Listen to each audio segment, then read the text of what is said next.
سبھی دوستوں کو السلام علیکم۔ کالا جادو کرنے والی عورت کی عبرتناک موت۔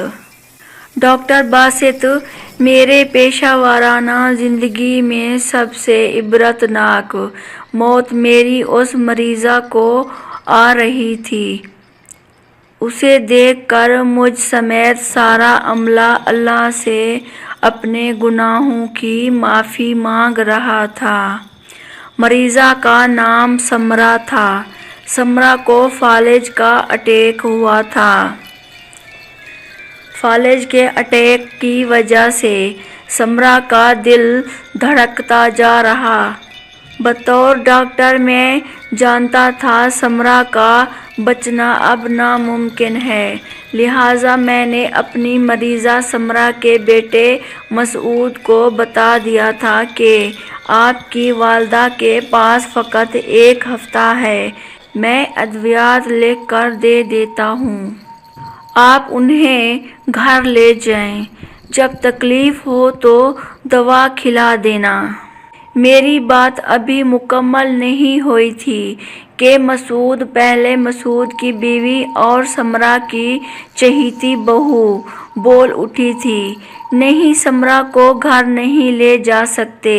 سمرا جب تکلیف کی شدت کی وجہ سے آہ پکا کرتی ہے تو میری نیند خراب ہو جاتی ہے اور بچے بھی ڈر جاتے ہیں۔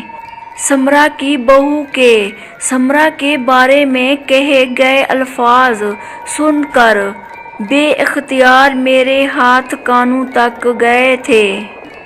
میرے منہ سے استغفر اللہ نکلا تھا۔ میں مسعود کی طرف دیکھا جو سر جھکائے بے بس کھڑا تھا، جیسے بیوی کے فیصلے کی تائید کرنے کے لیے ہمت جمع کر رہا ہو۔ جب مسعود مخاطب ہوا تو اس نے اپنی ماں کے لیے الفاظ میں اپنی بیوی سے بھی کم ہمدردی جتائی۔ کہا کہ جب میری ماں مر جائے تو مجھے کال کر دینا، میں عیدی والوں سے کہوں گا وہ لاش وصول کر لیں گے، جبکہ آپ کی فیس آپ کو کل مل جائے گی۔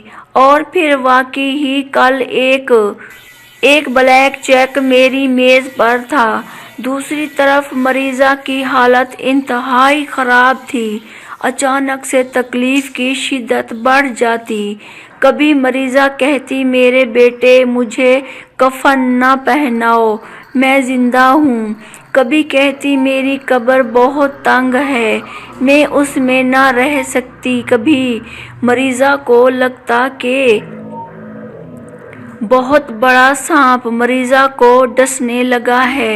مریضہ کی حالت اور باتیں سن کر مریضہ کے سر پر بیٹھی نرس خوف زدہ ہو کر بھاگ جاتی ہے۔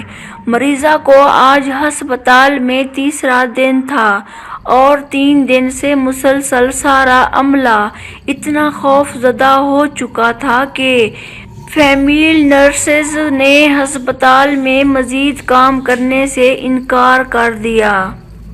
مریضہ کی آہ بکا سے باقی مریض بھی پریشان تھے۔ عورتیں انتہا کی خوف زدہ تھیں۔ مریضہ کا دل آدھے سے زائد سکڑ چکا تھا۔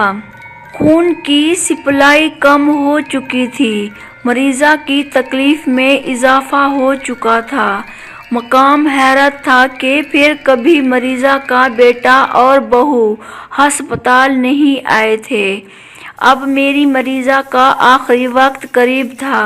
میں نے مریضہ کے کمرے میں تعینات نرس کو قرآن پاک پڑھنے اور باوضو رہنے کی تحقیق کر رکھی تھی۔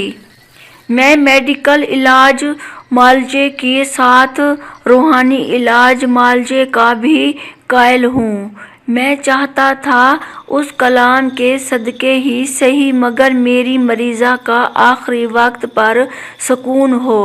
تلاوت قرآن سے مریضہ بہت حد تک پرسکون رہنے لگی، مگر اب بھی سانپ، قبر، کفن، بچھو اور موت کا خوف اس پر سوار تھا۔ قارئین کرام یقین کریں جب مریضہ کا دل مکمل سیکٹر کر سپلائی دینا بند کر گیا تو مریضہ کی رنگت انتہائی خوفناک ہو گئی تھی۔ مریضہ کی موت واقع ہوئی تھی۔ انتہائی عبرتناک مناظر تھے۔ جب مریضہ کے بیٹے کو اطلاع دی گئی تو اس نے یہ کہتے ہوئے آنے سے انکار کر دیا کہ وہ بزنس کے سلسلے میں شہر سے باہر ہے۔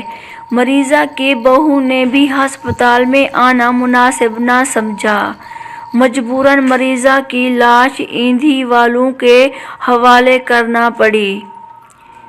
یقین کریں مریضہ کی جب آخری سانسیں چل رہی تھیں تب ہی مریضہ کے جسم سے بوسیدہ لاش جیسا تفن اٹھ رہا تھا۔